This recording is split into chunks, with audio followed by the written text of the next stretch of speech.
নমস্কার বন্ধুরা, কেমন আছেন সবাই?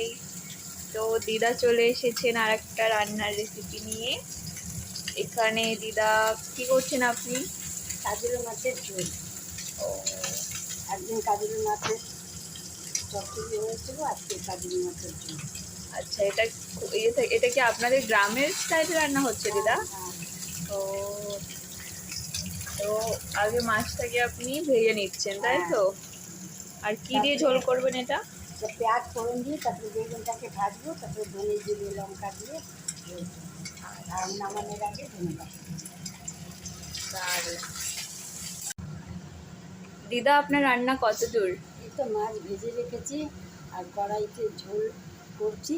ঝোল হয়ে গেলে মাছ ছেড়ে ধনে পাতা দিয়ে নামাবো। আচ্ছা, মাছ ভাজা আর এই যে ঝোল, আমরা সবাই অপেক্ষা করছি খাওয়ার। রান্না হয়ে গেলে সবাই খেতে বসবো।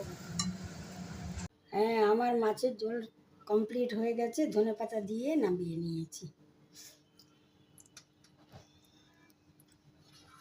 তো আপনাদের ভালো লাগলে পরে লাইক কমেন্ট সাবস্ক্রাইব করে দেবেন প্লিজ।